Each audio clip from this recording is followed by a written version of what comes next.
అందరికీ నమస్కారం. Welcome to Q news. నేను కిరణ్. ప్రస్తుతం ఉన్నటువంటి సమాజం అసలు ఎటు పోతుందో అస్సలు అర్థం కాకుండా తయారైపోతుందని చెప్పుకోవచ్చు. మరి వివాహేతర సంబంధాలు అధికమైపోతూ ఉన్నాయి. మరి జీవితాలను వివాహేతర సంబంధం వల్ల వాళ్ళ యొక్క జీవితాలను అయితే నిజంగా నాశనం చేసుకుంటున్నారని చెప్పుకోవచ్చు. ప్రతిరోజు ఎన్నో వార్తలు వస్తూ ఉన్నాయి మనకి. అయినా కూడా అవేర్నెస్ పెరగకుండా ఇష్టారీతిన వ్యవహరిస్తున్నారు కొందరు యువకులు కావచ్చు, మరి కొందరు యువతులు కూడా. అయితే ఈరోజు ఒక వార్త అయితే మరి రావడం జరిగింది. అదైతే ప్రజెంట్ సోషల్ మీడియా అయితే బాగా ట్రెండ్ అయితే అవుతుంది. మరి కర్ణాటకలోని మైసూర్లో ఒక వివాహిత కేవలం 22 సంవత్సరాలు మాత్రమే, తన పేరు రక్షిత. తన భర్త గల్ఫ్ దేశాలకైతే వెళ్ళడం జరిగిందట. అయితే గల్ఫ్లో ఉన్నటువంటి భర్త మరి దూరంగా ఉండడం కారణంగా మరి తనైతే ఇంకొక వ్యక్తితో పరిచయం ఏర్పడి తనతో అయితే వివాహేతర సంబంధం అయితే పెట్టుకోవడం జరిగిందట. మరి అత్తగారింట్లో ఉన్నటువంటి 30 తులాల బంగారం, అలాగే 4 లక్షల నగదు, ఇవన్నీ కూడా తీసుకొని అయితే మరి పుట్టింటికి అయితే వెళ్ళడం జరిగిందట. తనకి 2.5 ఏళ్ల కూతురు కూడా ఉంది. అయితే తను ఎవరైతే మరి వివాహేతర సంబంధం పెట్టుకుందో అతని పేరు సిద్ధరాజు. సో అతనితో మరి రీసెంట్గా ఒక రూమ్కి అయితే వెళ్ళడం జరిగిందంట. ఆ హోటల్ రూమ్కి వెళ్ళిన తర్వాత ఇద్దరి మధ్యలో మరి ఏమేమి ఇష్యూస్ ఉన్నాయో మనకైతే తెలియదు.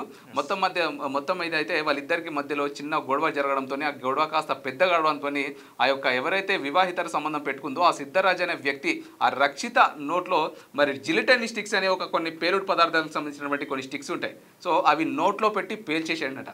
మరి పేల్చేసి చంపేయడం జరిగింది. సో ఇంకా చంపేసిన తర్వాత లాడ్జ్లో ఉన్నటువంటి యాజమాన్యం ఉంటారుగా, ఖచ్చితంగా సౌండ్ వస్తుంది. మరి ఏం జరిగిందని చెప్పి డోర్లు కొట్టడంతో దాంట్లో మొత్తం కూడా పొగం నిండుకోవడంతో మరి ఆ యొక్క సిద్ధరాజ్ అనే వ్యక్తి ఏం చెప్పిండట, మరి మొబైల్కి ఛార్జింగ్ పెట్టడానికి వెళ్ళినటువంటి క్రమంలో ఫోన్ పేలి మరి తను చనిపోయిందని చెప్పి పరిగెత్తుకుంటూ బయటకు వచ్చి డ్రామా ఆడడం స్టార్ట్ చేసిండట. మరి అది నిజంగానే ఫోన్ పేలిందా ఏంది అని చెప్పి మరి హోటల్ సిబ్బంది అంతా కూడా మరి ఏదో డౌట్ వస్తుందని చెప్పి పోలీసులకు ఇన్ఫర్మేషన్ ఇవ్వడంతో పోలీసులు వచ్చి అంతా కూడా ఎంక్వైరీ చేయడంతో ఆ యొక్క ఏదైతే మరి టెస్టులు చేసిరో ఆ టెస్టులు అయితే జిలిటన్ స్టిక్స్ అయితే మరి మందు పాత్రలు అయితే ఉన్నాయన్నట్టుగా తేలడం జరిగిందట. మొత్తం మీదనైతే ఇట్లా వాళ్ళ జీవితాలను నాశనం చేసుకుంటున్నారు. నిజంగా ప్రస్తుత సమాజంలో ఎట్లా ఉన్నాయంటే, ఒక మనిషి ఇంకో మనిషి ప్రాణం తీయాలంటే ఎంత ఈజీగా అయిపోయిందంటే అంత ఈజీ. అంటే ఏదో కోడిని చంపేసినట్టు, ఆ మేకను చంపేసినట్టు, లేదంటే ఏదైనా చిన్న పురుగును చంపేసినట్టు. సో అంత ఈజీగా అయిపోయింది. మనం నిన్నగాక మొన్న అయితే రీసెంట్గా చూసాం హైదరాబాద్లో మరి ఒక వ్యక్తి అయితే తన భార్యను అయితే మరి 4 ముక్కలు చేసి, గర్భవతిని చూడకుండా 4 ముక్కలు చేసి ఆ ముక్కలను మొత్తం ఆ మూసీలో అయితే పడవేసింది. అంటే ఆ ముక్కలు కూడా దొరకలేదు. నేను ఆల్రెడీ ఆమె అంత్యక్రియలు కూడా అయిపోయినాయి. సో ఇంత క్రూరంగా ఎందుకు ప్రవర్తిస్తున్నా, అసలు మనుషులకు ఈ సంబంధాలు అనేటివి ఎక్కడ పోతున్నాయి ఏంటి అనేది ప్రస్తుత సమాజంలో అయితే అర్థం కాని విషయము. నిజంగా మరి ఇది కర్ణాటకలో జరిగింది అయితే దారుణం అని చెప్పుకోవచ్చు. మరి ఏదైతే ఆమె ఉందో మరి ఆమెతో వివాహేతర సంబంధం వల్ల ఇవైతే జరుగుతున్నాయని అయితే మనకు క్లియర్గా అర్థమవుతుంది. వాళ్ళకి సంబంధించిన విజువల్స్ అయితే ఉన్నాయి, ఒకసారి అయితే చూద్దాం వాటిని. సో వీళ్ళే అనమాట. సో అమ్మాయి 22 సంవత్సరాలు, కేవలం తన పేరు రక్షిత.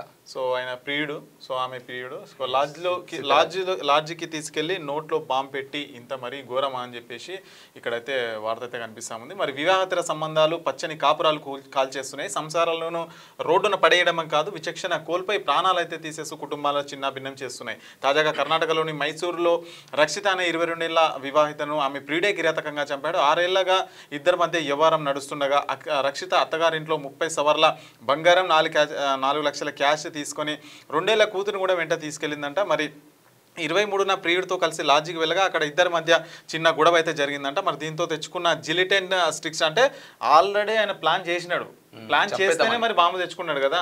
ఇప్పుడు ఎందుకంటే మరి చిన్న గొడవ అయిందని కాదు, అక్కడ ఆల్రెడీ గొడవ క్రియేట్ చేసినాడు అతను, ఎవరైతే ఉన్నాడో గొడవ క్రియేట్ చేసి చంపేసినాడు. ఎందుకంటే బాంబు వెంట తెచ్చుకున్నాడు అంటే ఆల్రెడీ ఏదో ప్లాన్ ప్రకారమే వస్తాడు అనమాట. ఎస్, ఇక ఆమె నోట్లో పెట్టి కాల్ చేశాడు. తీవ్రంగా గాయపడిన రక్షిత స్పాట్లోనే చనిపోయింది. ఆమె మొబైల్ పేలిందంటూ లాడ్జి వారిని నమ్మించే ప్రయత్నం చేసింది, కానీ ఇక అనుమానాస్పదం వచ్చి పోలీసులకు చెప్పడంతో మొత్తానికైతే ఆ తతంగం అంతా కూడా బయటపడింది. మరి చూడొచ్చు చిన్న ఏజ్ లో, సో అబ్బాయిది కావచ్చు అమ్మాయిది కావచ్చు, ఇంత చిన్న ఏజ్ లో మరి ఎందుకు ఇట్లా ప్రవర్తిస్తున్నారు.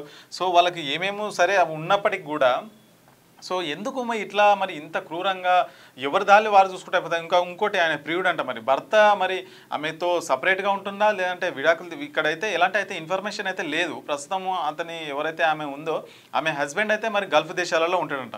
మరి ఈమె మరి కొన్ని సంవత్సరాల నుంచి అయితే 6 సంవత్సరాల నుంచి అయితే మరి ఈయనతోనైతే వివాహేతర సంబంధం అయితే కొనసాగిస్తుందంట. సో మొత్తానికి అయితే మరి లాడ్జికి తీసుకెళ్లి ఆ విధంగా అయితే చంపేశాడు. నిజంగా ఇలాంటివి చూస్తే మరి ఒక్కసారి అయితే దారుణం అనిపిస్తుంది. మరి అతను అంత క్రూరంగా ఎట్లా చంపాలనిపించిందో మరి అర్థం కాని విషయం. మరి ఆడవాళ్ళు కూడా మరీ గుడ్డిగా ఎవరిని పడితే వాళ్ళని నమ్మకుండా మరి ఖచ్చితంగా ఈ యొక్క వివాహేతర సంబంధాల వల్ల మరి జీవితాలు నాశనం అవుతున్నాయని చెప్పి గ్రహించి ఇప్పటికైనా ఖచ్చితంగా ఇలాంటివి కొన్ని అవేర్నెస్ అని చెప్పుకోవాలి ఖచ్చితంగా.